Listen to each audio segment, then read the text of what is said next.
Hi friends, నమస్తే. Welcome to crazy monkey. So తాజా movie updates తో మీ ముందుకు వచ్చేసాను. ఇప్పుడు విషయానికి వద్దాం. ప్రతిరోజు మన ఇంటిలో ఉండే పెద్దవారు ఉదయం సంధ్యా సమయాలలో నిత్యం పూజ గదిలో తమ ఇష్ట దేవులను దేవతలను పూజిస్తారు.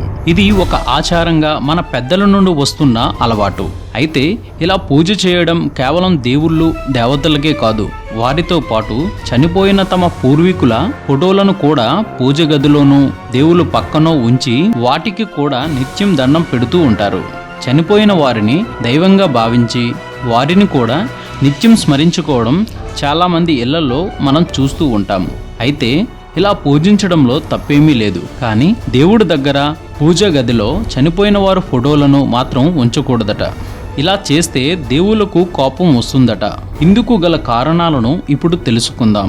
వాస్తు శాస్త్రం ప్రకారం చనిపోయిన వారి ఫోటోలను పూజ గదిలో ఉంచడం సరికాదు. దీంతో సదర కుటుంబానికి మంచి జరగదట. ఇండ్లలో ఈశాన్య దిశగా పూజ గదిని, నైరుతి దిశగా చనిపోయిన వారి ఫోటోలను ఉంచాలని వాస్తు సిద్ధాంతం చెబుతోంది. ఈ నియమ నిబంధనలను ఉల్లంఘిస్తే ఆ ఇంట్లోకి నెగిటివ్ శక్తి ప్రసారమవుతోంది. అంతేకాదు, ఆ ఇంట్లోని కుటుంబ సభ్యులకు కూడా మానసిక ప్రశాంతత ఉండదు. చనిపోయిన వారి ఫోటోలను దేవుళ్ళ పక్కనే ఉంచి పూజ చేయడం హిందూ ధర్మం ప్రకారం పెద్ద తప్పిదమే అవుతుంది. మనిషి ఎల్లప్పుడూ దేవుడితో సమానం కాదని, నియమాలను అతిక్రమించి అలా చేస్తే ఆ కుటుంబంలో కష్టాలు ఎదురవుతాయని ఒక వర్గం వారి వాదన.